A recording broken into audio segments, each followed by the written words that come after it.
creo yo.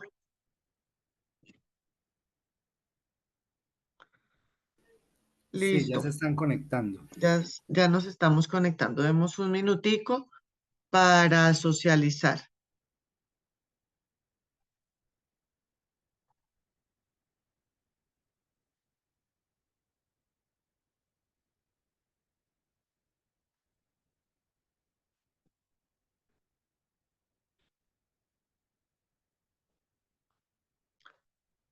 Listo, arranquemos con el equipo de la sentencia T-140 de 2021, violencia de género en espacios laborales. Gracias, doctora. Em, Bajo este parámetro tenemos que una sentencia hito dentro de la justicia de género, como usted lo refirió, es esta tutela 140 del 2021 de la Corte Constitucional de Colombia, donde resulta ser un fallo histórico que aborda la violencia de género en un estado y entorno laboral específicamente contra mujeres periodistas. ¿Cuál fue el contexto de ese caso? La tutela fue interpuesta por la señora Vanessa Restrepo, que es periodista, que denunció esa violencia sufrida y un acoso sexual por parte de uno de los compañeros del periódico donde ella se encontraba laborando, que es el colombiano. Eh, en instancias inferiores no se recibieron eh, adecuadamente sus derechos, se rechazaban, por lo que la Corte Constitucional propuso tomarla como revisión y fue así como esta decisión fue aplaudida pues por las personas que se encuentran interviniendo en la misma.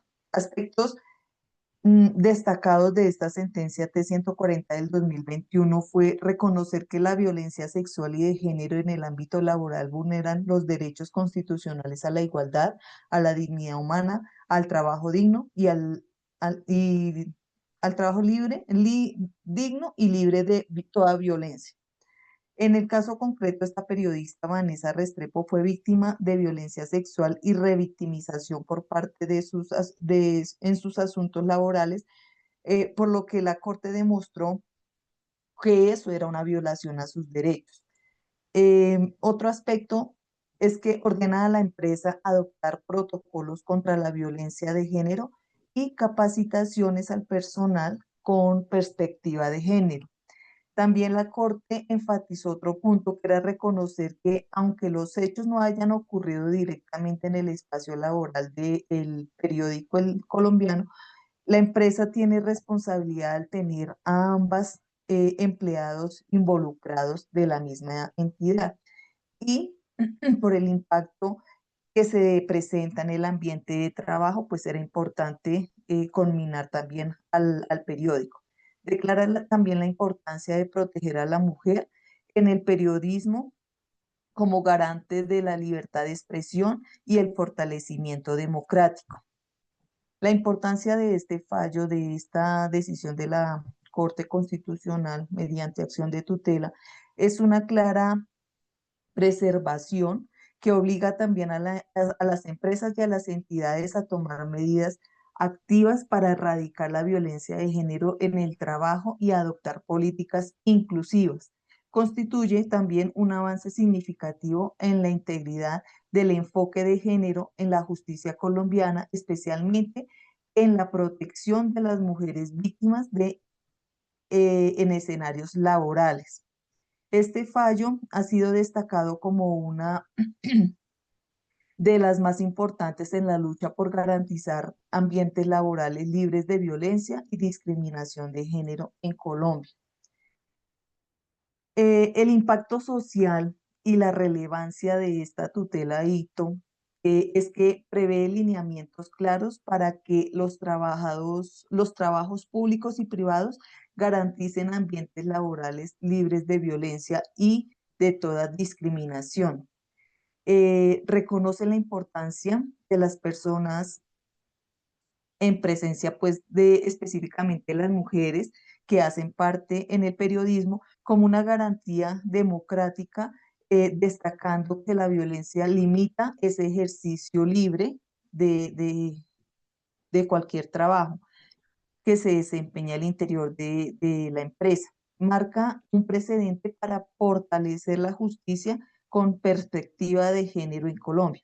Esta sentencia es considerada también como un avance crucial de la justicia de género al consolidar obligaciones claras sobre la prevención y reparación en situaciones de violencia laboral contra las mujeres específicamente. A continuación, mi compañero tiene otro aporte que suministrar a esta disertación. Gracias, compañera. La Corte Constitucional resaltó 7 consideraciones jurisprudenciales principales dentro de esta sentencia, dentro de las cuales se encuentra que, pues, como tal, la Corte reconoció que tanto empleadores como medios de comunicación deben respetar y proteger los derechos humanos, incluyendo la obligación de prevenir, investigar y sancionar la violencia o discriminación contra mujeres periodistas. Esto dentro de un enfoque no neutral, sino diferenciado. Eso en cuanto a la consideración como violencia de género en el ámbito laboral. Adicional a ello, estableció 3 deberes esenciales en caso de violencia de género en el trabajo, dentro de las cuales están la debida diligencia y corresponsabilidad, indicando que las empresas deben actuar de manera pronta y proactiva frente a las denuncias, la no tolerancia, que pues no puede haber indiferencia, neutralidad o tolerancia hacia la violencia. La no repetición para establecer mecanismos y evitar hechos similares que vuelvan a ocurrir en estos entornos laborales. Además, detalló también medidas concretas como separar físicamente al denunciado sin que la víctima cambie su rutina, una atención psicosocial inmediata y una capacitación continua. Adicional a eso, como una tercera consideración, la reparación integral y el reintegro, ordenó al periódico El Colombiano pues reintegrar a la periodista en un cargo de igual o mayor nivel, pagándole los salarios y prestaciones sociales desde su desvinculación. También ordenó el protocolo institucional y capacitación, que ya lo mencionaba mi compañera, la prevención de estereotipos de género, concluyendo que las acciones u omisiones del empleador deben reforzar pues de manera neutral para que se vea con un enfoque de perspectiva de género. El carácter histórico y precedente, si bien es cierto, este fallo fue pionero en Colombia al establecer lineamientos claros para atender esos casos de violencia sexual en entornos laborales, particularmente en los medios de comunicación, y reconoció la desigualdad estructural que enfrentan las mujeres periodistas y a lo largo de su trabajo pues en el país. Y como séptimo, exhortación a ratificar normas internacionales. Le solicitó al Gobierno Nacional y al Congreso ratificar el convenio 190 de la Organización Internacional del Trabajo sobre acoso y violencia laboral, reforzando estándares internacionales aplicados en estos casos. Y como conclusiones nos dejó esta sentencia, pues en el análisis respectivo, que considera la violencia de género como una cuestión empresarial, no solo penal, exige a los empleadores que adopten medidas proactivas y diferenciadas, no meramente reactivas o neutrales. También establece la obligación de implementar protocolos, capacitación, rutas de atención inmediata, entre otras. Reconoce el derecho a la reparación, incluso si la víctima ya no desea retomar el trabajo. Y refuerza la necesidad de transformar las prácticas laborales y culturales que toleren la violencia o revictimicen a las mujeres. Muchas gracias, profe. Gracias. Vamos entonces con la siguiente sentencia de autonomía económica, sentencia C-840 del 2006. Muy buenas noches, doctora. Pues buenas noches para todos los partícipes. A mi grupo y a mí nos correspondió la sentencia 6804 del 2006, la cual versa sobre un tema de que hubo una demanda de inconstitucionalidad, y la demanda de inconstitucionalidad versa lo que intentaba hacernos ver era que había una inconstitucionalidad sobre el concepto que el hombre era el único que podía ser el administrador de la sociedad patrimonial, es decir, de los bienes que tenían dentro del matrimonio, tanto la mujer como el hombre. Bueno, en ese orden de ideas, a la mujer le tocaba, podía hacer uso de todos estos bienes bajo expresa autorización de su señor esposo. Entonces, por eso se demandaron esos artículos del Código Civil para declararlos inexequibles.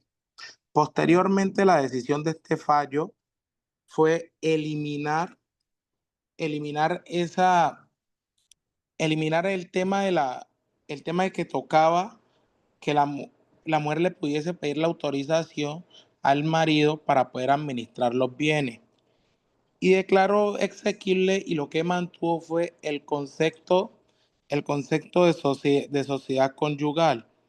Entonces, básicamente fue esto. Ya el resto de la sentencia se los va a explicar la compañera la compañera Sara, que sigue después de mí. Entonces, bueno, como mencionaba el compañero, la sentencia C804-2006 fue como el hito en materia de autonomía económica para las mujeres.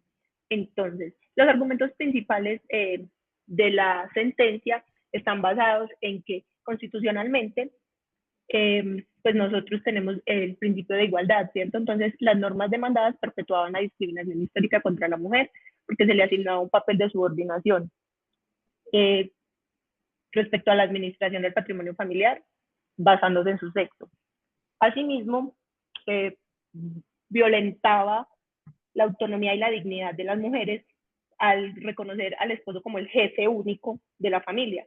Y en ese sentido, la equiparaba con un menor de edad o un incapaz. Asimismo, se tuvo en cuenta el artículo 42 de la Constitución, bajo el entendido que la Constitución nos dice que la familia tiene una función social. Entonces, al tener un modelo de administración unilateral, pues esto era contrario a los a los mandatos de la Constitución, porque estaba desconociendo la igualdad de derechos y de oportunidades en la pareja. Bueno, asimismo, como que lo más relevante de la sentencia y lo que la constituye un hito es que le quitó a la mujer la obligación de necesitar la autorización de su esposo para disponer de los bienes de la sociedad conyugal y la equiparó en igualdad de responsabilidades y derechos, porque estableció que las decisiones sobre el patrimonio común deben tomarse de común acuerdo y representó una garantía plena para la capacidad legal y el control sobre los recursos económicos en el matrimonio, eliminando toda forma estructural de dependencia económica de la mujer. Y cambió los paradigmas. ¿Por qué? Porque acabó con el vestigio legal del patriarcado, consolidando el modelo de familia basado en la democracia y la igualdad real entre sus miembros. En conclusión, básicamente lo que hizo la sentencia fue determinar que el marido y mujer son administradores igualitarios del patrimonio familiar. Muchas gracias.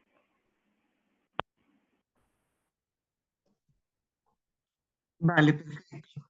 Derechos pensionales C197 de 2023. Gracias, doctora. La sentencia que escogimos precisamente es la que se refiere a la demanda de inconstitucionalidad contra el inciso segundo del numeral segundo del artículo 9 de la Ley 797 de 2003.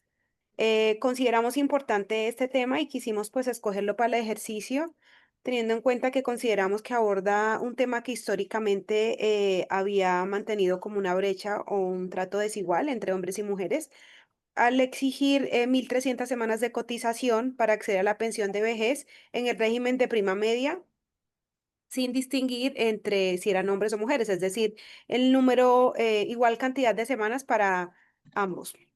La Corte Constitucional declaró inconstitucional esta exigencia para las mujeres al considerar que vulnera los derechos a la igualdad y a la seguridad social.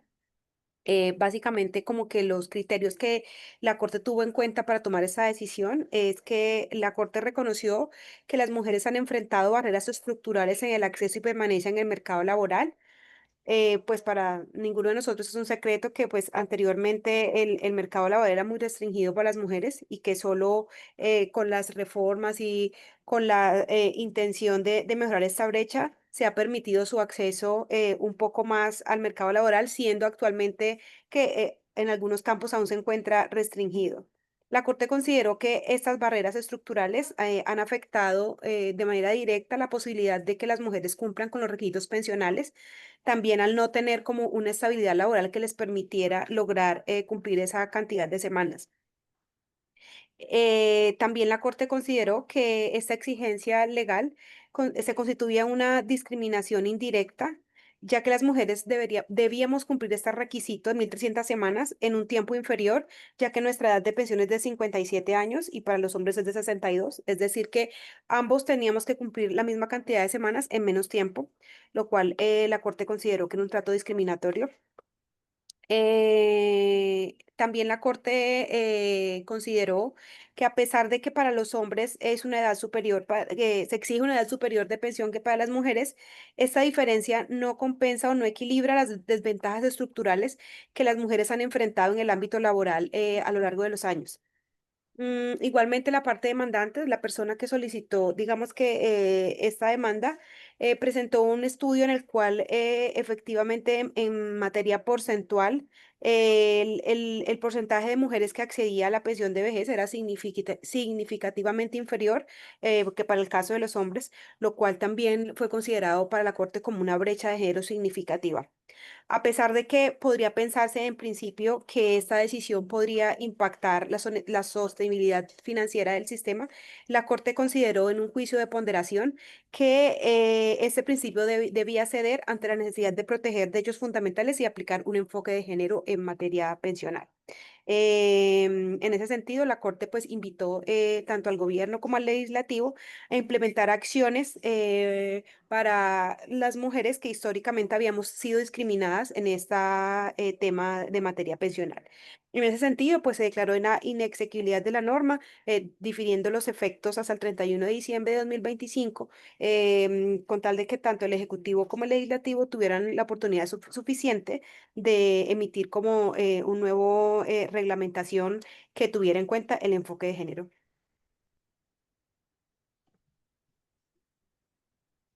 Ese fue nuestro caso, profesora. Vamos a ver ahora la sentencia, tema, derecho de las mujeres a una vida libre de violencias. Nos traen una sentencia y dos leyes.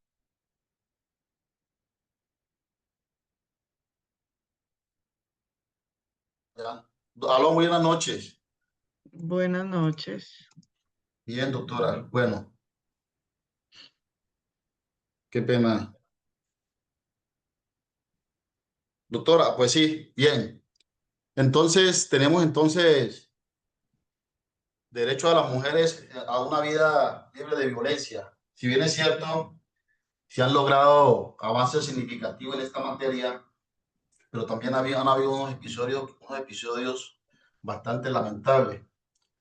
Y esto constituye, por supuesto, claro que un avance importante para la protección de la mujer, pero también requiere una vigilancia especial por parte del Estado y también de la sociedad. Y vemos cómo el artículo 43 de la Constitución Política reconoce, por supuesto, ese derecho a que tienen las mujeres, y esto va en concordancia con el artículo 13, que garantiza la igualdad y prohíbe la discriminación por género. El Estado, y dice que el Estado tiene la obligación de garantizar mecanismos efectivos para la prevención, sanción y erradicación de la violencia contra las mujeres. Por eso es importante lo que le decía, que si bien es cierto, hay una cantidad de marcos jurídicos, de norma constitucional que protegen, digamos, este derecho de la mujer, pero para que esto sea una realidad y sea efectivo, pues tiene que hacerse un respectivo seguimiento de las autoridades y de la sociedad en general. También tenemos instrumentos internacionales como el Convenio sobre la no eliminación de todas las formas de discriminación contra la mujer. Este convenio, que es del año 1994, que establece medidas para prevenir, sancionar y erradicar la violencia contra las mujeres en América Latina. Estos tratados forman parte del bloque de constitucionalidad y tienen fuerza vinculante, es decir, que se debe cumplir. Le doy paso a la compañera Diana.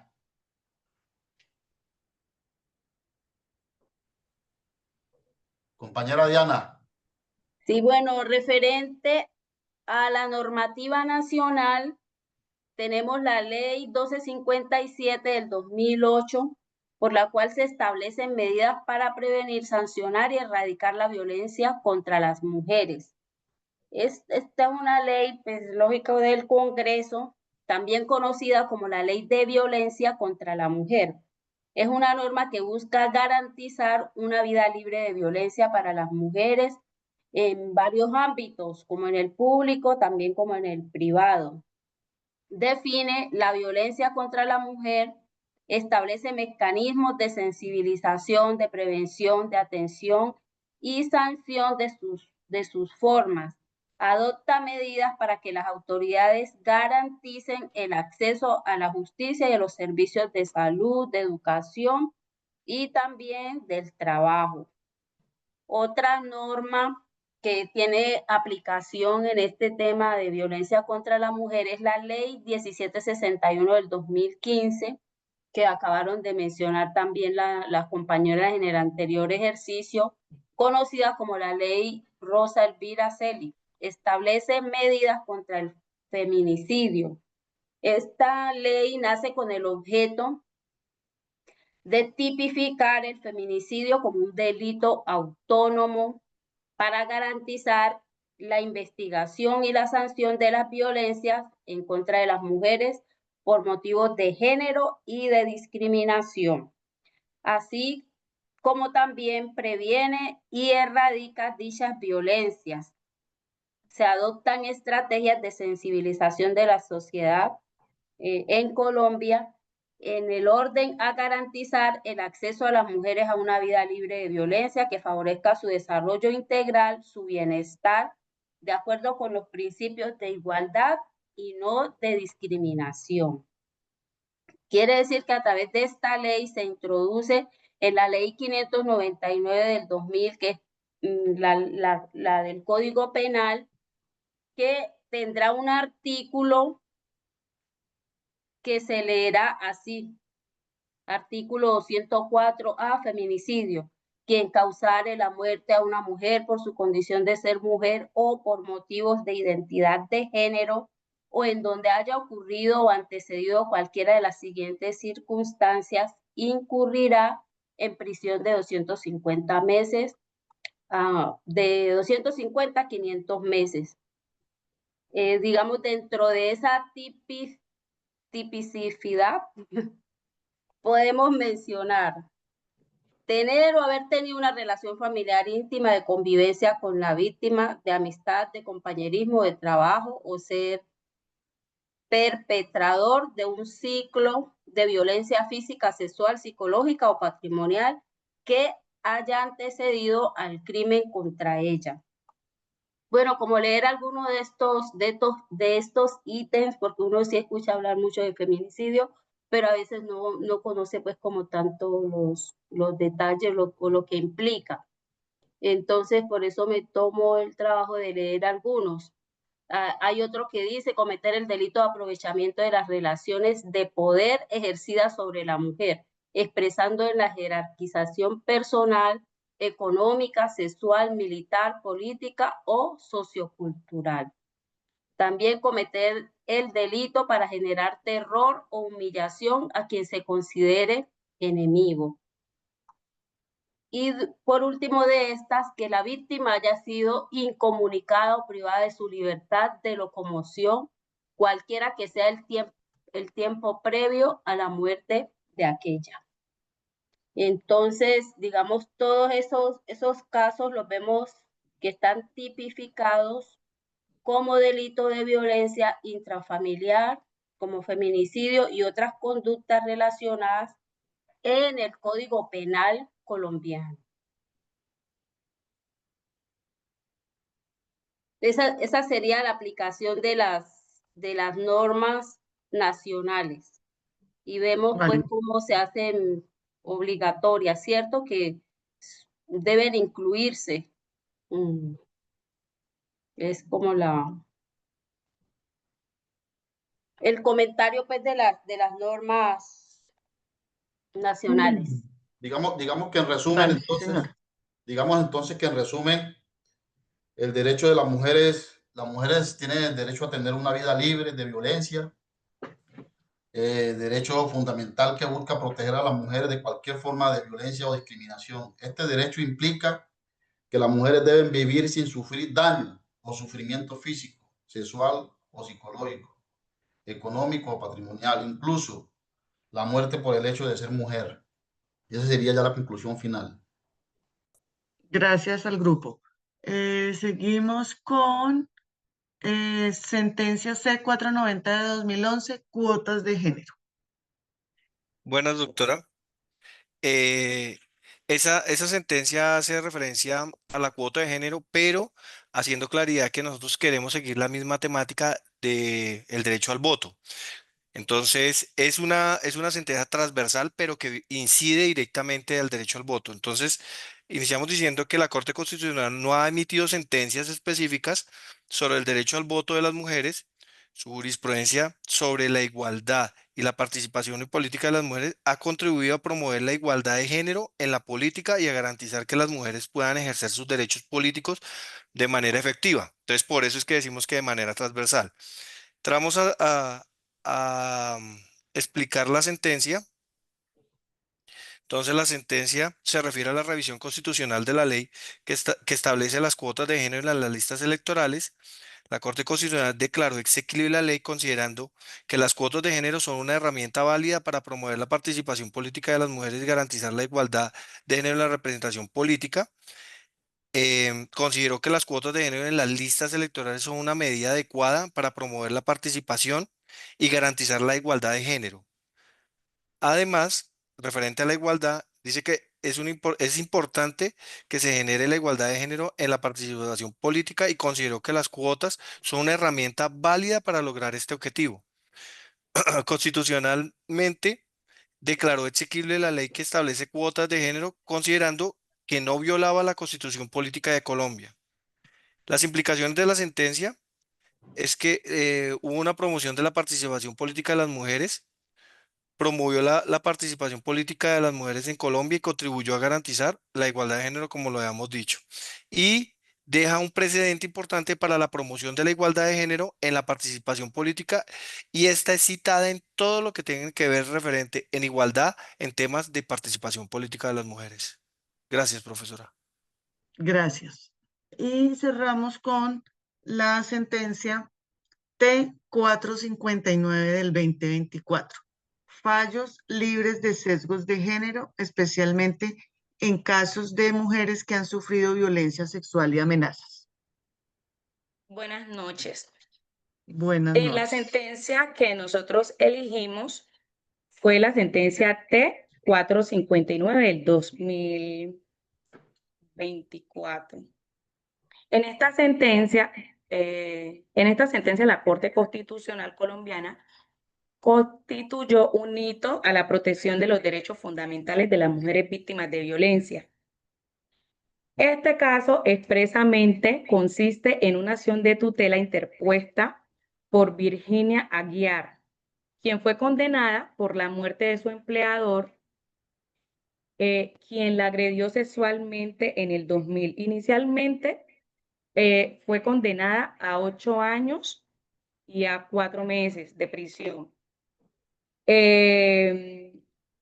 Posteriormente, al reconocerse que actuó bajo ira e intenso dolor, la condenaron sin ser notificada a 28 años y 9 meses por homicidio agravado, alegando una supuesta indefensión de la víctima, es decir, de la persona que la agredió. La Corte Constitucional indicó en la sentencia que existía graves violaciones constitucionales. En primer lugar, se desconoció el debido proceso al no garantizar una notificación real y efectiva de la sentencia de segunda instancia.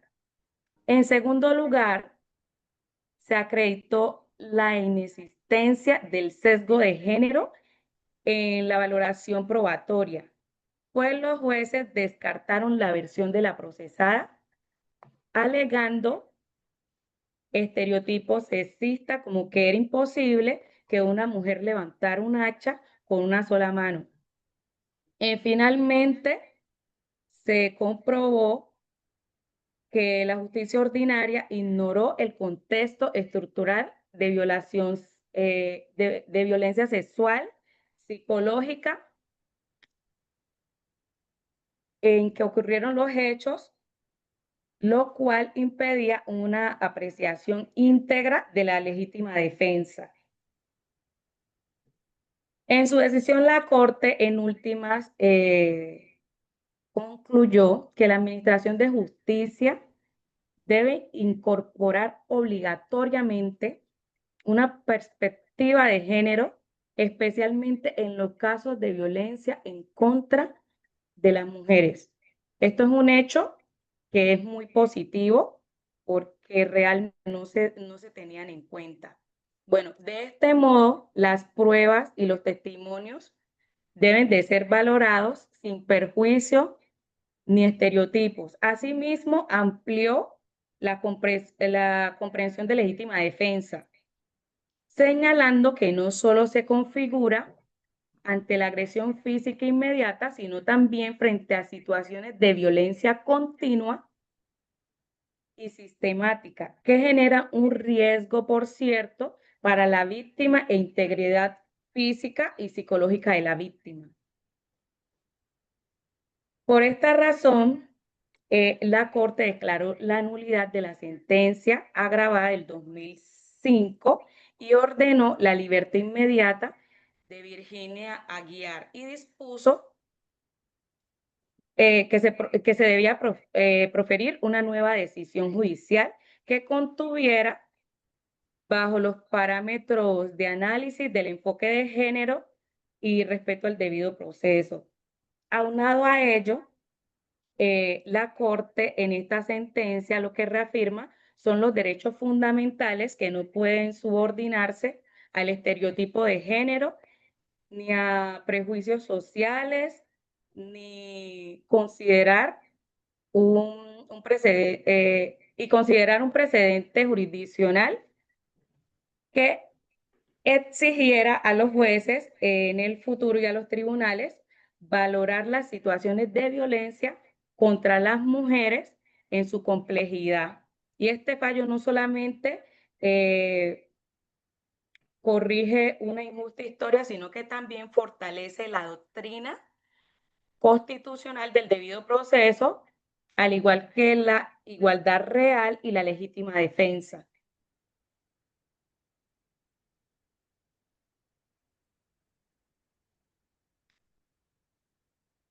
Listo, terminamos con nuestra intervención. Vale, muchísimas gracias. Bueno, vamos entonces a hacer ahora el ejercicio relacionado con las lecturas. Entonces, son 6 grupos ustedes. Voy a verificar acá. Y son 3 lecturas.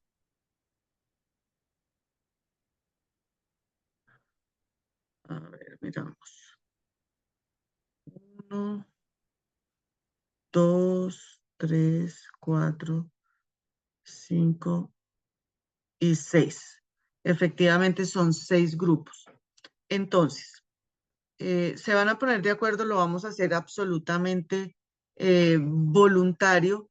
2 grupos van a socializar o nos van a contar sobre el amicus presentado en el caso de Inés Fernández. Otros 2 grupos, la guía de defensa ambiental y otros dos grupos, a ver, este que no tengo acá el nombre, se llama Por una Justicia para las Mujeres.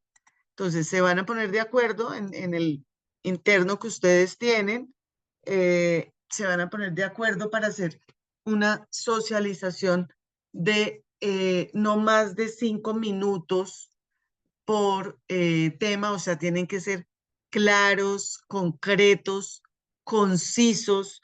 Si quieren, por ejemplo, el grupo 1, digámoslo así, de una lectura, explica unos aspectos y el grupo 2 en sus 5 minutos explica otros, se complementan o lo hacen todos al tiempo durante su espacio. Ustedes, digamos, deciden cuál va a ser la metodología.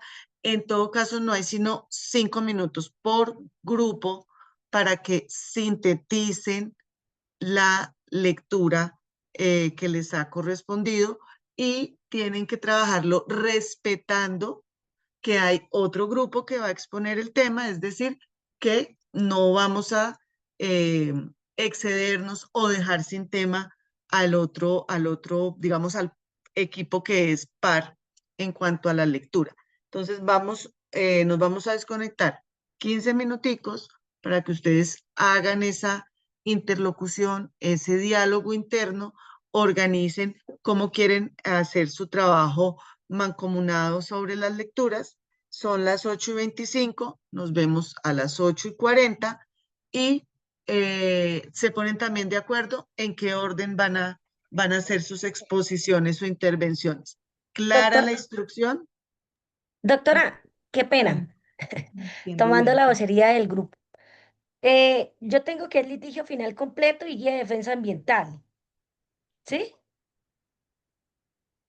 Yo envié 3 lecturas al grupo. Bueno, entonces Amicus presenta el caso de Inés Fernández y litigio final de completo y guía de defensa ambiental. Esos son los Exacto. 3. Listo. Esos Esas son las lecturas, compañeros. Segundo, el grupo primero, entonces sería como hemos presentado esta noche, o cuál sería el grupo 1, grupo 2, grupo para... No, ustedes lo resuelven. De eso se trata el ejercicio en el cual se van a poner de acuerdo. ¿Qué dupla de grupo va a trabajar una lectura? ¿Cómo la Listo, van Doc. a trabajar? Listo, Doc. ¿Y qué grupo, en qué orden van a exponer? ¿Listo? Listo, 5 vale. minutos por grupo. Listo. Entonces ya voy a ¿Listo? organizarme con ellos. Nos de una vez. vemos 8:40. Listo, Doc, ¿nos puede prestar la plataforma para aquí hablar con todos? Y yo Si quieren, empezar a... yo cierro micrófono y cámara y me retiro y ustedes conversen tranquilos. Listo, perfecto, perfecto. Gracias, Doc. Compañeros, ¿cómo están? ¿Sí me escuchan? Sí, compañera. Bueno, entonces, el grupo, bueno, la apagamos. ¿Cuántos grupos somos? Aquí vi el grupo de... Son 6. Y A nosotros ver, un cogemos segundo. litigio estratégico. Nosotros ya escogimos por el chat. Litigio estratégico, Sí. defensa ambiental. Entonces ya hay 2 grupos de defensa ambiental. Nosotros también escogimos litigio estratégico. Listo. Entonces, litigio estratégico, Sara Castro, Tracy Díaz, Luis Garcés. ¿Y quién más? ¿Quién más? No, nosotros, el grupo de nosotros también, porque igual toca, digamos, repartir las lecturas entre todos, no alcanza una lectura Sí, para es varios que son grupos. 3 lecturas y ahí veo un grupo, 2 grupos, veo 3 Son grupos, 6 grupos y la hay doctora 6 dijo que grupos. cada uno, o sea, nos toca unirnos con Una otro grupo dupla. para exponer. Por eso, entonces, Entonces por nos ejemplo, unimos con litigio litigio estratégico ya está estratégico. listo. Litigio estratégico ya está listo, que es el grupo de Sara y el Y grupo de nosotros. Jefferson, ¿vale? Entonces, esos grupos ya están listos. Falta un grupo de amicus. Porque amicus cur está Yoseni, Alan, Piedad y Wilson. ¿Quién quiere ahí? No, es que ya está también el de defensa ambiental. Pero es que defensa ambiental, no sé quién es Arlec. Ah, ok, listo. Listo, mire, compañeros, defensa ambiental. El segundo grupo es, la segunda lectura es Arlet, Mayra, John Mario, Alba. Y aquí veo que otro que defensa ambiental, no sé quién es, el 313-6462-607, ¿quién es? Compañera, es la misma Mayra. Ah, ok, entonces O sea, falta eso. falta un grupo para Amicus Curie y para defensa ambiental. ¿Quién quiere hacer en defensa ambiental? Doctor Ricardo, los doctores Ricardo, del grupo de Ricardo, que no los Sí, veo aquí. dejemos ese defensa ambiental. Ah, listo. Entonces el grupo de Ricardo va para defensa ambiental y las personas que hacen falta es Amicus Curie. ¿Listo? Entonces aquí voy a colocar el listado ¿de qué? De defensa ambiental. Voy a colocar este.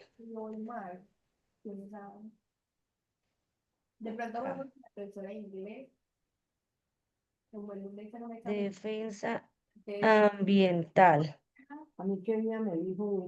Entonces va. Algo como el profesor. Y que el profesor necesitaba hablar con Alejandro. No, mamá, lo que pasa es que usted se ha relajado un poco. No, mamá. Ojo que, doctora Viviana, Por gente está favor, escuchando. apaguen los micrófonos. Grupo de Y perdón. Ricardo Hernández y Bermúdez. Hernández y Bermúdez. Listo. Y el otro grupo que es el de Amicus Curie está Jocelyn, Amicus Curie y los demás. No sé cuál es el otro nombre del otro grupo.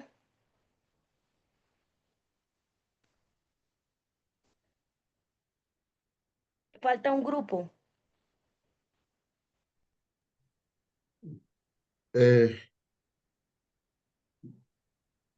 Aló. Luis Fernando Arias.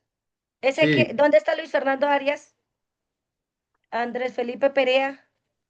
Aquí estamos. ¿Ustedes tienen grupo? sí, es el grupo está conformado por Luis Fernando Arias, Andrés Felipe, Luis Fernando Entonces, Arias, ustedes les corresponde la lectura de Amicus Curie. Amicus Curi. Sí, sí, señor. Entonces, no sé si entre todos pues acá estamos todos ya reunidos. Luis Fernando Arias, listo, perfecto, ahí están los tres grupos. Entonces, ¿cómo nos organizamos para el tema de los 5 minutos en grupo?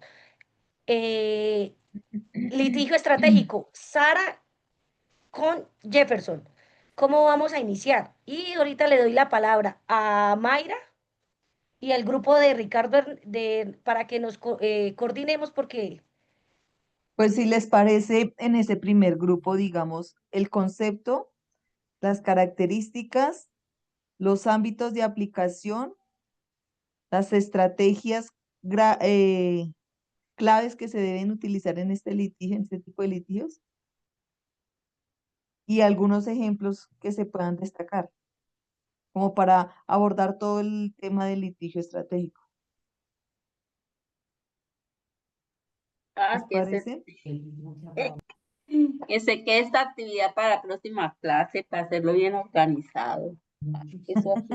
Chicas, Pero una son 5 pregunta, yo estoy minutos. como perdida. Si eso así Tengo a la carrera y sin organizar, también nosotros nos dejamos montarla. Pues no sé. pues digámosle a la doctora y le planteamos que ya organizamos los grupos y que si nos da en la próxima clase 10 minutos Sí, por grupo, 10 que minutos está por grupo, perfecto. y Sí, Chicos, hacemos yo tengo un diapositivas y todo. resumen muy bien hecho de ese tema. Por si quieren y si dicen que no, yo pues digamos puedo sacar adelante el tema. Lo que Ah, pasa es bueno, que esa lectura la dejó hace rato. o sería una persona por el grupo. Sí, Eso del también litigio podría ser. estratégico, yo tengo, digamos, un buen Yo resumen de también la tengo acá. lectura, tengo, Ujú. digamos, una invitación a la reflexión a la clase, con ejemplos. Entonces, pues si quieren, lo podemos manejar con Ah, alguien que haya leído bien y pues que también se sienta en capacidad de poder hacerlo, pero yo tengo pues un texto Y resumen del tema. la idea es salir de las lecturas de una vez, igual las dejó desde hace rato, ¿no les parece? Entonces, por ejemplo, en el grupo de nosotros, no sé, eh, del tema estratégico, si ¿Y mis qué dicen compañeras los doctores del están bien, segundo grupo? si Viviana Morales expone el tema por el grupo. No sé ustedes qué dicen o uno de ustedes quiere intervenir. Pues yo tengo también aspectos claves ahí en el tema. Pues yo la escucho y dependiendo lo que haga falta o pues como para complementar lo que diga la doctora, ¿no? O sea, podríamos hacer 2 o 3 intervenciones pequeñitas de menos de un minuto. Ah, bueno, entonces las demás personas del Venga, grupo, ¿sí? ¿Están de acuerdo? Sí, Sara. entonces, ¿qué parte, sí señora, qué parte venga, expondrían pero por ustedes? No, espere, Ricardo, regáleme 2 minutos y ya yo ahorita ya me meto con el grupo de ustedes, ¿sí? Es como para organizar listo, cuando llegue listo, la listo, hora. listo. Listo, Compañera, ¿y vale. por qué no creamos un grupo de WhatsApp aparte para que ellos también puedan ir organizando? Porque están perdiendo tiempo ellos también. No, ya Pues, tenemos nosotros eso. Ah, ok. No, ya es está que el listo, tema de nosotros es una como, persona de nosotros cada estamos grupo, solicitando. Victoria Shirley, listo. Ah, Ah, bueno, bueno, o también es una persona que lea lo que es del tema y sí, ya. por ejemplo, eso es lo que estoy hablando con Sara, que si mi Viviana Morales y reforzado con la doctora Rosa Mm. sacan adelante esta exposición Listo, o ya. de alguna Ahora, Doctora de el su grupo Shirley, siguiente quiere grupo, participar. el doctora Shirley, siguiente para hacerlo grupo. fácil, cada grupo nombra una persona y esa persona expone los 5 minuticos y listo. Ah, bueno. Eso, Yo Nosotros, el estoy de doctor acuerdo. Ricardo nos va a ayudar. sí, de Ah, uno. listo, listo, Sí, sí, listo, sí, perfecto. mejor. Entonces Gracias, así es. doctoras. Listo, así es.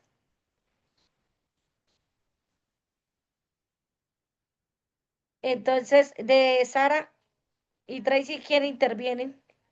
Por eso Sara. estoy preguntando que hasta qué parte van a intervenir ustedes, porque eso fue lo que la profesora dejó claro, como que cada grupo a hablar hasta un punto y del otro grupo, pues, Claro, es que eso es lo que yo quería que sí. entonces eso es lo que estoy preguntando hace rato para saber a qué parte intervenimos nosotros.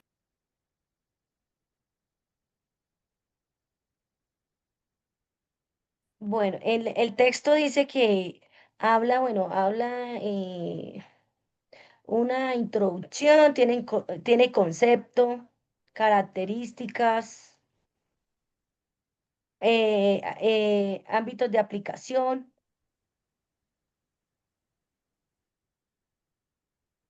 Yo creo que desde las normativas y prácticas institucionales y concluyen, doctora Sara, ¿ustedes qué opinan?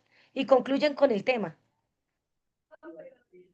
Chicos, estamos hablando de litigio estratégico aquí, Sí, ¿cierto? sí, sí, sí, Ah, señora. bueno, yo acá tengo, digamos, pues un resumen que saqué sobre ese tema y hay varios componentes, ¿no? O sea, la lectura abarca esa herramienta esencial como un movimiento feminista en Colombia, pero lo pone, digamos,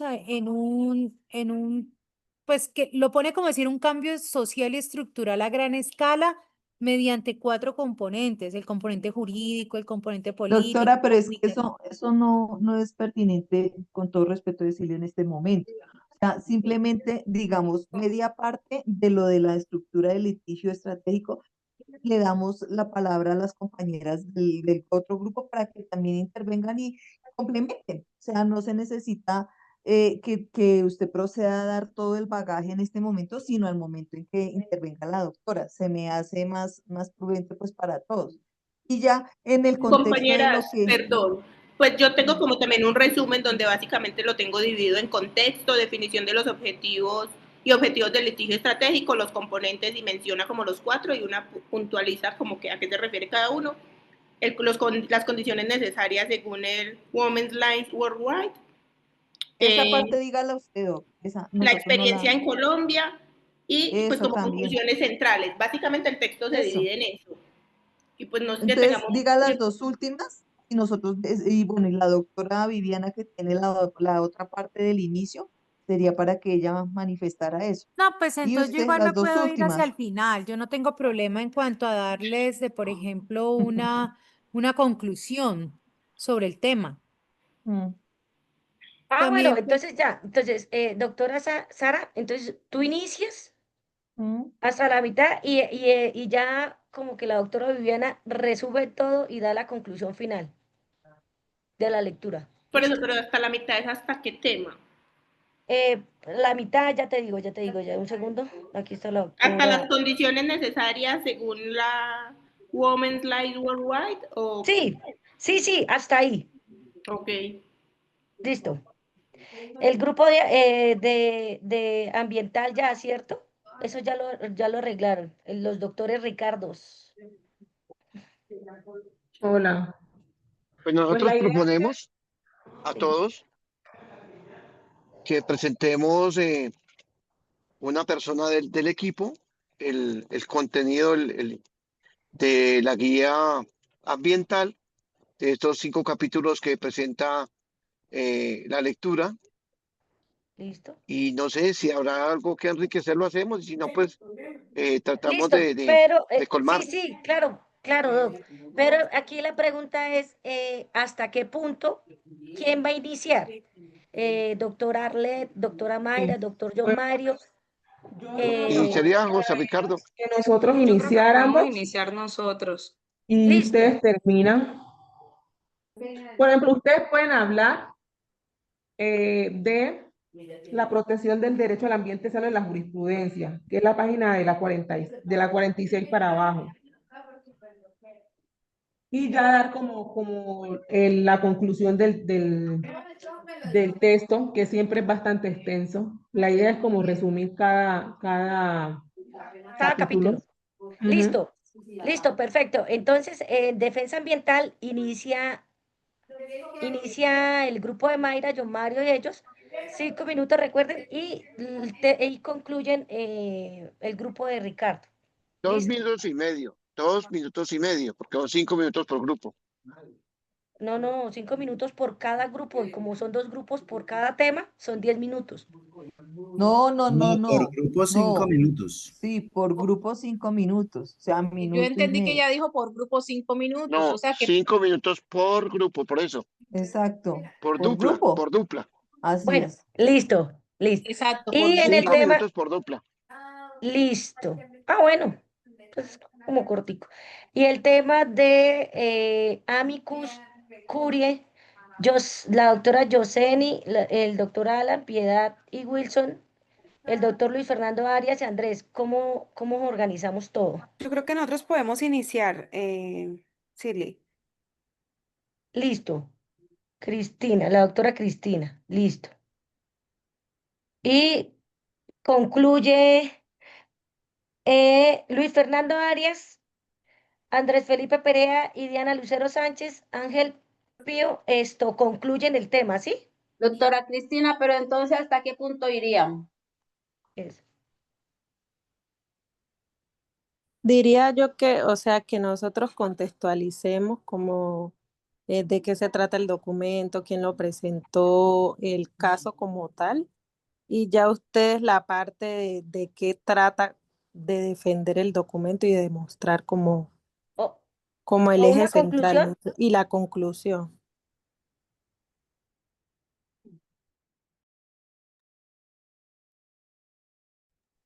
O no sé. Doctora Diana, ¿está de acuerdo?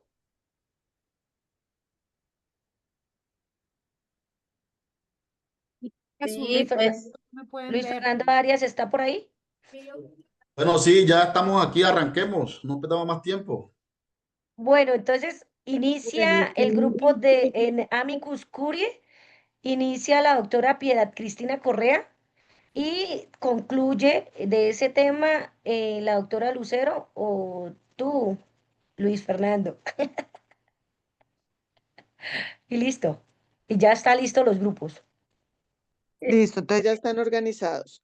¿Quién va a contabilizar el tiempo? Vamos a ser muy rigurosos con el respeto del tiempo. Doc, son 5 Doctora, minutos por dupla, ¿cierto? esa era una duda que tenemos, porque yo tenía entendido que era 5 minutos por cada grupo o por el grupo del tema. No, por Por dupla, por cada dupla. grupo. por cada grupo, o sea, 10 minutos en total. Ah, ¿ve que sí? Es Ve. diferente, Porque listo. ustedes puede ser que lo vayan a trabajar en conjunto, pero puede ser que lo vayan a trabajar en separado.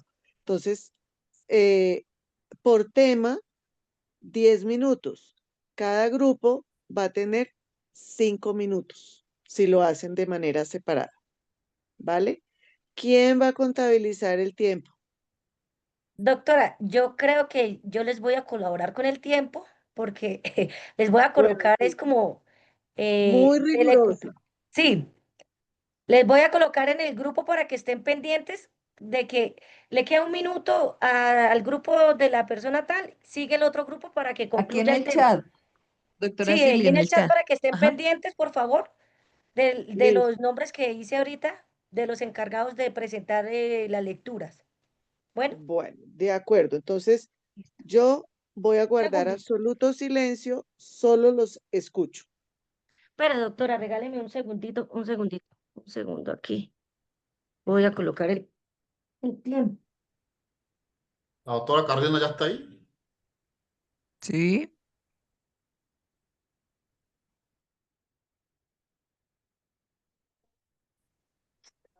Entonces, el grupo de litigio estratégico.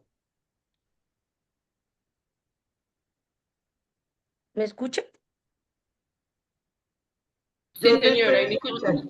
Listo, entonces, a cuenta de 3, ya pueden iniciar.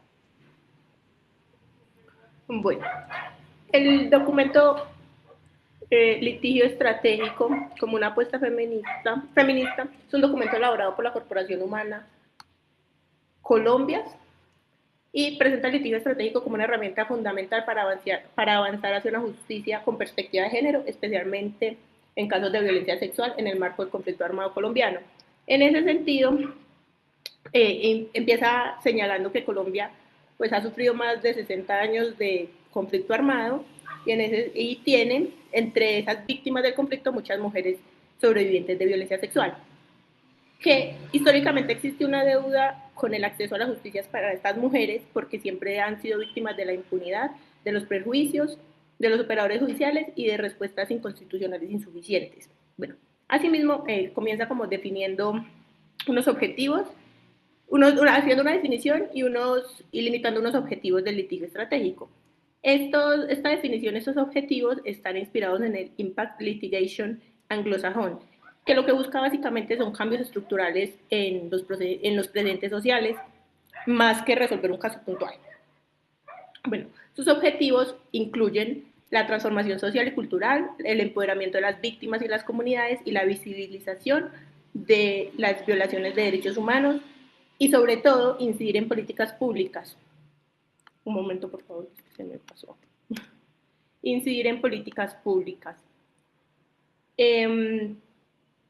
Y legislación y jurisprudencia. Bueno, entonces el litigio estratégico, el documento presenta unos componentes que como valga la redundancia, componen el litigio estratégico, que son el componente jurídico, que básicamente hace una definición de paradigmas, pruebas, precedentes y acciones judiciales, el político, que plantea la incidencia de las decisiones estatales y las políticas públicas en los temas del litigio estratégico, y el comunicativo, que hace una difusión social, una presión de opinión pública y una construcción de narrativas, y el psicosocial, que hace un acompañamiento a las víctimas para evitar la revictimización, apoyando su recuperación y garantizando que tengan acceso a un proceso integral. Otro de los temas mencionados en el documento son unas condiciones necesarias con las que debe contar un asunto para considerarse el litigio estratégico. Estas condiciones están planteadas según el Women's Rights Worldwide, que son 4 condiciones que deben cumplirse y son básicamente un marco jurídico de derechos, un poder judicial independiente, unas organizaciones con capacidad de litigar y movilizar y unas redes de apoyo y alianzas sólidas, así como la importancia para las mujeres que se permita la lectura feminista del derecho, transformando un sistema androcéntrico en una herramienta de justicia. También respondiendo a necesidades diferenciadas de mujeres víctimas de violencia sexual, garantizando la verdad, la justicia y la reparación. y se centra adicionalmente en la participación de las víctimas, en que las reglas probatorias no las revictimicen, que los plazos sean razonables al momento de litigios y que la reparación sea integral y el acceso a las instancias superiores esté garantizado. Básicamente nosotros vamos como hasta ahí. Vale. La parte del Doctora documento Viviana. Sí, sí. Entonces, en concordancia con lo que nuestra compañera acaba de decir y pues teniendo en cuenta que somos un grupo que escogimos el mismo tema, vamos a ir complementando un poco más lo hablado por la doctora que precisamente expone, digamos, las ideas principales que el texto tiene.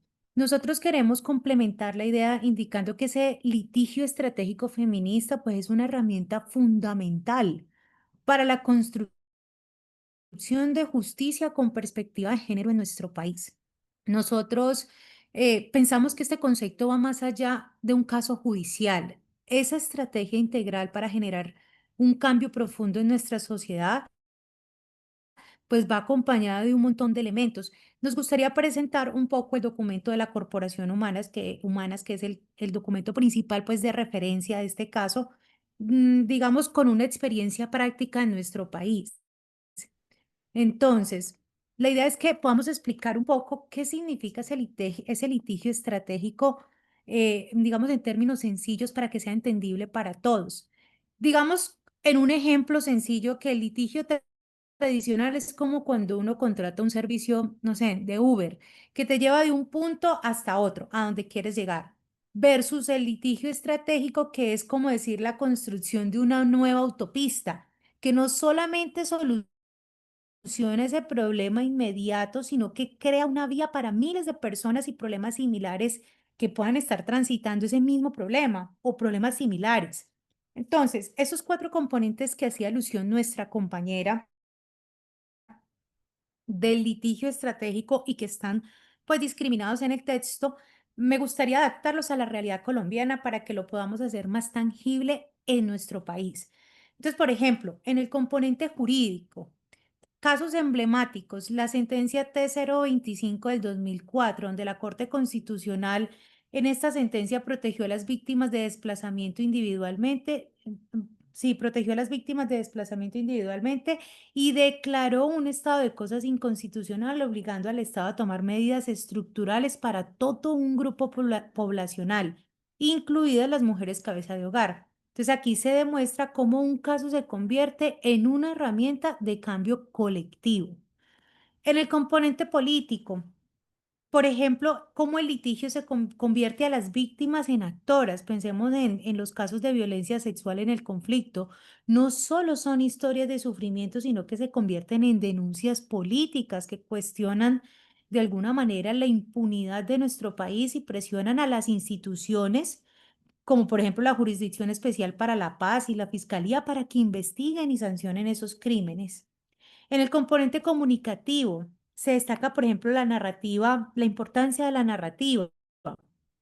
La violencia sexual en la guerra ha sido normalizada, incluso invisibilizada. Entonces, el litigio estratégico utiliza la comunicación para cambiar esa narrativa. Se trata de visibilizar la violencia sexual como un crimen de guerra y no como un daño colateral, un simple hecho aislado. Es un llamado a que de verdad la sociedad deje de culpar a las víctimas y reconozca, por el contrario, su dignidad. En el componente psicosocial, aquí enfatizamos en que este componente como el corazón del litigio feminista. El texto de Humanas nos dice que las víctimas de violencia sexual a menudo se sienten responsables. Entonces, el acompañamiento psicosocial es crucial para que la víctima en verdad se convierta en una sobreviviente empoderada. Eso es un proceso que acompaña a las mujeres para que puedan en verdad enfrentar la presión de los medios y los prejuicios de la justicia. Entonces, nosotros pues queremos cerrar esta intervención con una reflexión, y es que la lucha por la justicia de género en Colombia es una carrera de largo aliento. Esa impunidad persiste en los crímenes contra las mujeres y las barreras judiciales pues siguen siendo enormes y eso lo vemos cada que vemos casos donde no avanzan, se deja libre a la persona, mejor dicho, una cantidad de barreras administrativas, judiciales, de impunidad. Entonces, ese litigio estratégico con sus 4 componentes, pues es la herramienta más poderosa que tenemos para derribar esas barreras y asegurar que los derechos de las mujeres, pues no sean solo palabras en un papel, sino que sean de verdad una realidad tangible. Invitar a la clase a debatir, por ejemplo, cuestionamientos como los siguientes. ¿Creen que el sistema judicial colombiano en verdad está preparado para asumir un enfoque feminista en litigios? ¿Lo estamos viendo? ¿Verdaderamente se aplica el litigio feminista? ¿Tenemos garantizados los derechos? ¿Qué otros actores, además de las organizaciones de mujeres, la academia, bueno, entre otros, deberían participar para hacer más efectivo este tipo de litigio en nuestro país? Entonces, pienso que son preguntas que tenemos que hacernos, reflexionar como profesionales, como personas que estamos incluidas en el medio y que muchos de nosotros trabajamos en instituciones donde debemos garantizar estos derechos. Entonces, bueno, con esto cierro mi intervención. No sé si alguno de mis compañeros quiera aportar algo más. No, ya el tiempo da. Entonces, listo, doctora. El primer grupo ya terminó con su intervención y el tiempo. Vamos para la segunda lectura. En esta segunda lectura está el grupo la segunda lectura trata de la defensa ambiental, perdón, y está conformado por el grupo de la doctora Arlen Arriaga, Mayra Córdoba, John Mario, Alma Machado, los doctores José Ricardo Hernández, el doctor Bermúdez, Diana Lucero, ay, perdón, Luis Ernesto Arias. Ellos son el grupo que está conformado. Entonces, no sé quién inicia.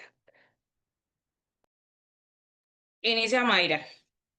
Ah, listo, O sea, doctora. yo. Entonces, listo. Vale, perfecto. Cuando quieras.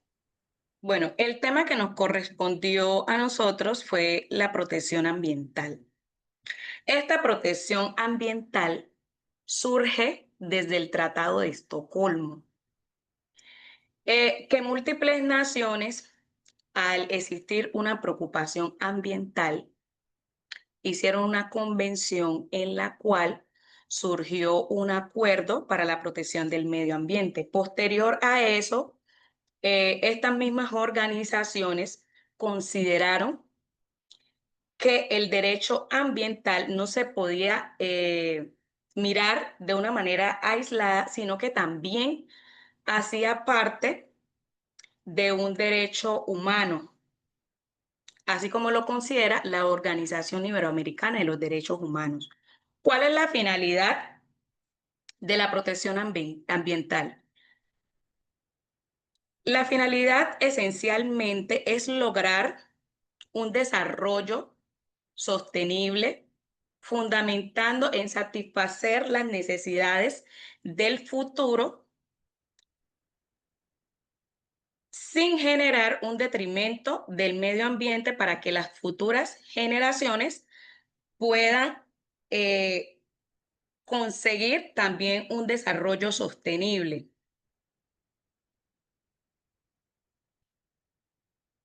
El texto también habla esencialmente de que existen organizaciones o minorías étnicas, las cuales deben de contar con el medio ambiente como lo son los indígenas. Adicionalmente a eso, en Colombia, bueno, el texto habla de que 160 naciones incluyeron en la constitución de sus estados la norma ambiental en materia de garantía, como lo es Colombia, como lo es Argentina, como lo es la India, y también narra el texto de que la India presentó muchos inconvenientes en materia ambiental por contaminación industrial, razón por la cual contribuyó contribuyó para agregar este derecho como una garantía fundamental como derecho humano y preservación de la existencia del ser humano. Adicionalmente a eso, acá en Colombia, por ejemplo, existe el SINA, que es el Sistema Nacional Ambiental, el cual encuentra toda la normatividad contemplada en materia de protección del medio ambiente, y de esa norma se derivan otras disposiciones ambientales que en sí lo que busca es realizar una protección como tal al medio ambiente, garantizando así que el ser humano pueda disfrutar de un ambiente sano, pueda satisfacer sus necesidades económicas y al mismo tiempo, como lo dije en el principio, se pueda garantizar las protecciones de las futuras generaciones. Es por esto que Colombia básicamente desarrolló este acuerdo que hizo entre otras naciones para crear instituciones que cuidaran el sistema ambiental, como lo son las corporaciones autónomas regionales, las cuales son encargadas de la protección del medio ambiente y la expedición de las licencias ambientales en materia de exploración o explotación de recursos naturales. Le cedo la palabra al otro grupo. José Ricardo. Sí, señora. Gracias. Un saludo muy especial a los compañeros. ¿Sí me escuchan bien? Sí, señor. Entonces, hablando de esta guía de defensa ambiental construida por la Asociación Interamericana, encontramos que es la que nos proporciona esa estrategia para el litigio ante un problema, ante un caos del sistema del tema del medio ambiente. Es así que el Sistema Interamericano de Derechos Humanos genera este proceso para que esta asociación genere este litigio de la defensa del medio ambiente.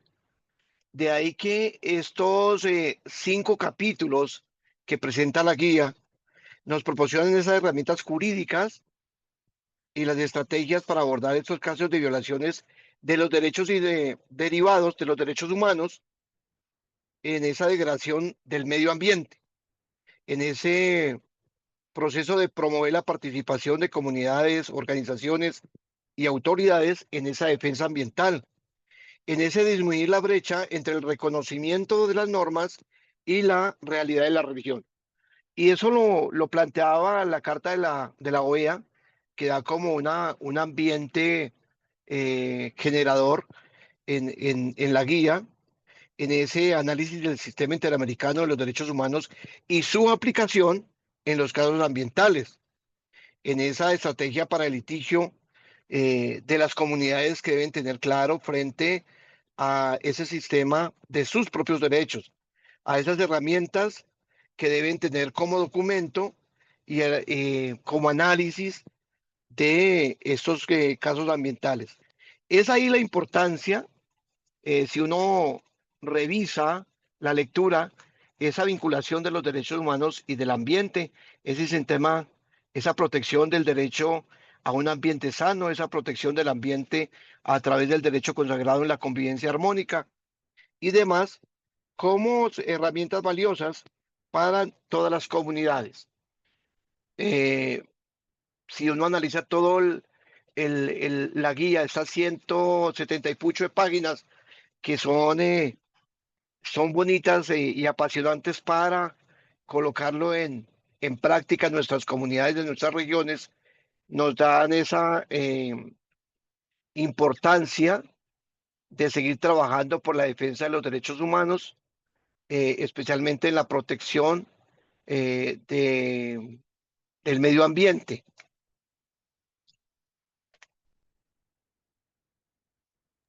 ¿Listo? No, me queda un pedacito. Ah, ok, sí, señor. Por eso, pues uno mira la importancia que tiene este tema del medio ambiente. Es un tema complejo. Es importante la caracterización de las víctimas, como siempre lo planteó el documento, ¿sí? De ahí la importancia de conjugar esa protección ambiental con los derechos humanos, de tener como referente el sistema interamericano de los derechos humanos, que brinda esa oportunidad para que las organizaciones que vean violados sus derechos, pues tengan esa defensa. La jurisprudencia también nos da una herramienta para poder darle esa mirada global, ¿sí? Ya que la Corte y la Comisión Interamericana de Derechos Humanos evidencia que si bien el derecho a un medio ambiente sano está reconocido en todos los instrumentos internacionales, también el ser humano está en esa legalidad de hacerlo, ¿no? Eh, por lo tanto, el acudir al sistema interamericano de derechos humanos es una herramienta, una opción viable en esa protección al ambiente sano, a proteger los derechos de los ciudadanos. De ahí, la importancia en esa reparación de las violaciones hacia el ambiente, que es en la no degradación del mismo, ¿sí? En esa reparación que debe hacerse por medio de formas sustitutivas, incluyendo la indemnización compensatoria, en brindar las garantías de no repetición y la satisfacción con medidas adecuadas que mitiguen la violación. Es una guía interesante, es siempre extensa, pero apasionante para seguir trabajándola en nuestros territorios. Gracias, doctor Ricardo. Voy a decir algo como para concluir lo que estaba diciendo el doctor Ricardo. Pero, Me doctora, es que parece se acabó que... el tiempo. Ah, bueno, listo. No sé si Es la algo doctora. cortico. Bueno, En última, la finalidad del texto era que la protección del medio ambiente no es una obligación de un solo Estado, sino que es algo que se debe proteger en grupo. No es una obligación aislada, sino que es una obligación de todo, tanto de las naciones como de las personas que hacen parte de la comunidad. listo, muchas gracias.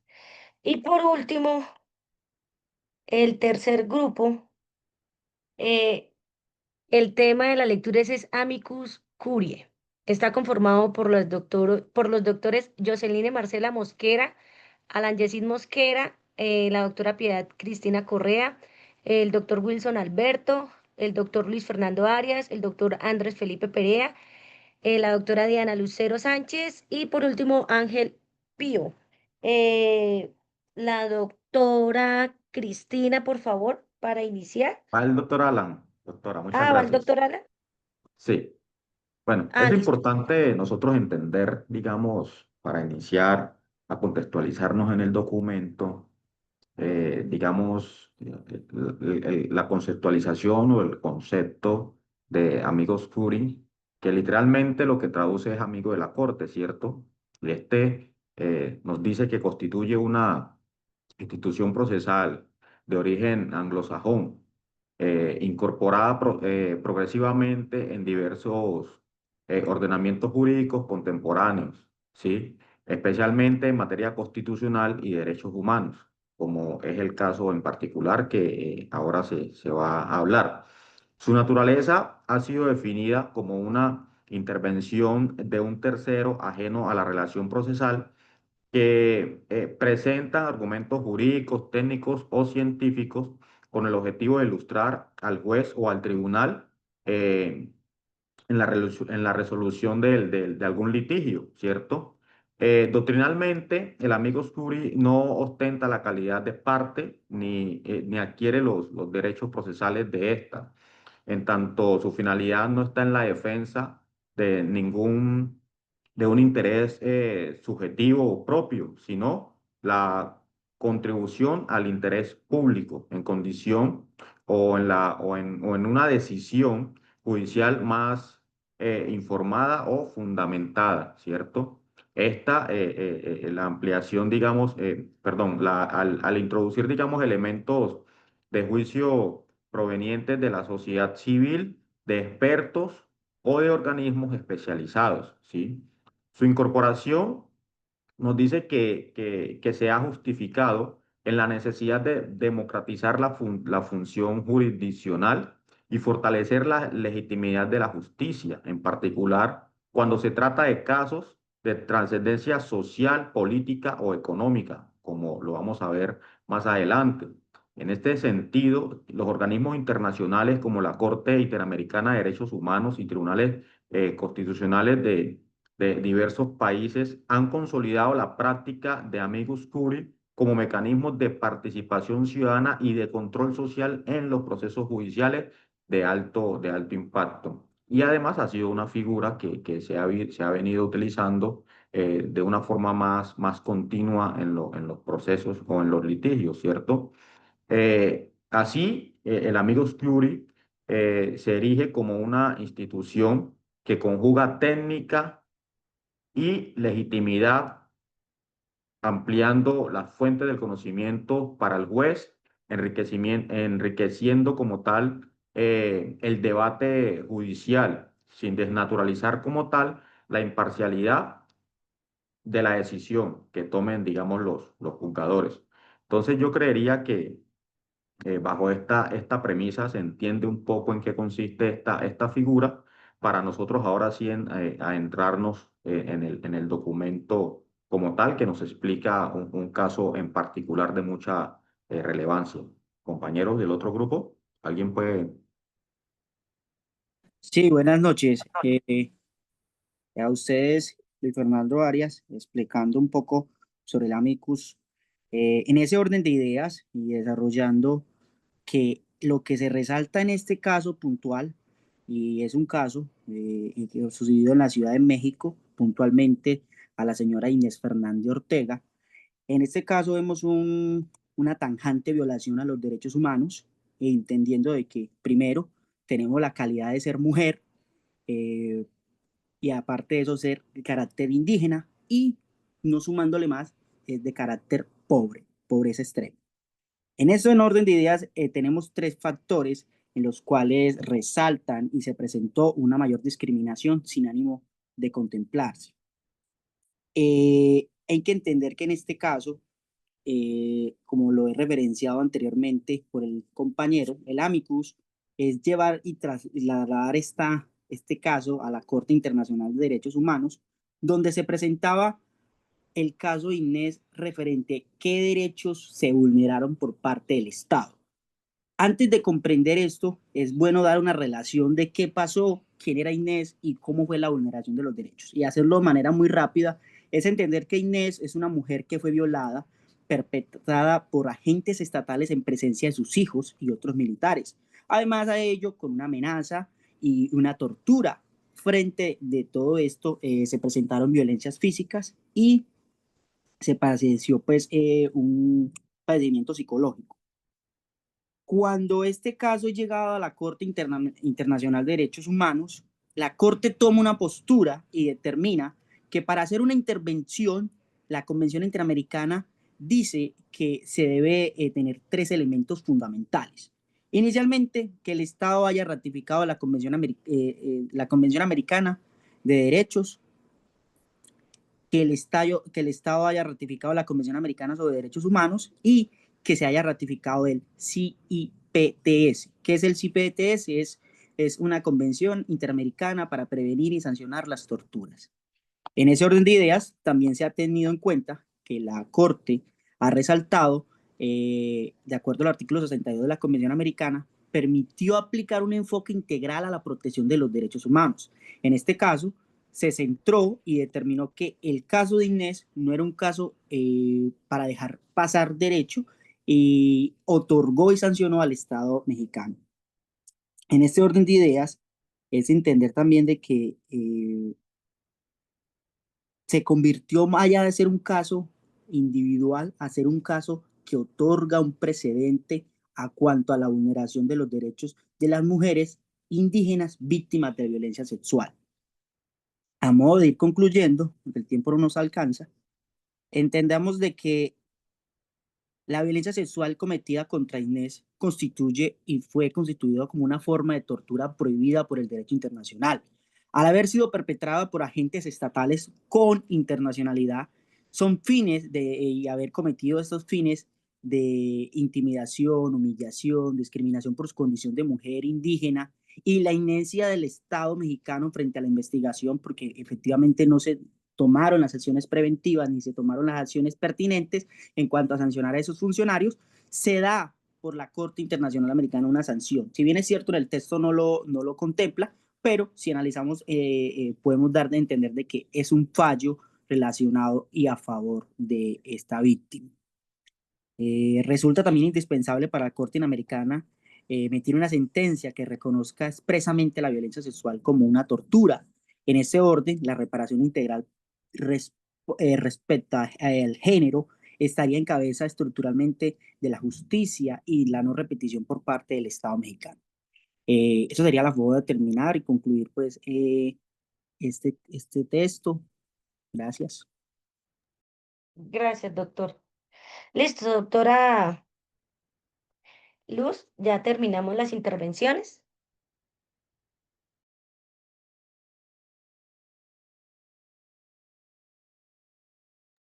¿La doctora sí está ahí? ¿Me ¿Aló? escuchan? Sí, sí, señora, sí, sí. Listo. Bueno, bien. Primero que todo, felicitarlos por esa capacidad pues de síntesis y de análisis y de haber hecho como ese engranaje con el grupo con el que pues resolvieron trabajar. Creo que para la sesión de cierre, que es la que tenemos dentro de 8 días, vamos a ver unos temas muy conexos con lo que hemos visto hoy, que tienen que ver con el cuidado de lo público, con el tema de las políticas públicas con enfoque de género, y ya con los ejercicios que hicimos el día de hoy, va a ser como mucho más fácil el abordaje de estos temas que no, no siempre son tan sencillos de digerir o de procesar pues en tan corto tiempo. Entonces, por hoy vamos a cerrar, a descansar. Nos vemos dentro de 8 días, ya como les digo, para esa sesión de cierre, en donde pues vamos a generar como todo el espacio ya casi que de conclusiones del módulo. Bueno, Shirley, doctor. señora. Qué pena, compañeros. No sé si la doctora viste el chat, si me puede regalar 5 minutos para comentarles algo a los compañeros que me tiene como pensativa porque ya se acabó agosto, inicia Pero sin septiembre, grabar, no sé si la doctora Luz me puede regalar un espacio es de sin 5 minutos, grabar. es para consultar el tema del curso y del tema del inglés, porque a mí no me Bueno, han pero contestado necesitan que yo me vaya para que ustedes hablen tranquilos. Sí, No, sí, sí doctora, está es que gente. ese es el Y tema su del, merced le como, quita la grabación. sí. Bueno, Por entonces permítanme en un segundo, primero lo primero, quitamos la grabación Exacto. Gracias, doctora. porque Eso. todo podrá y será usado En su contra. Sí, mi doc. sí, Gracias, doctora. seguramente en Gracias. mi contra. Ay, Dios, Gracias, ¿cómo doctora.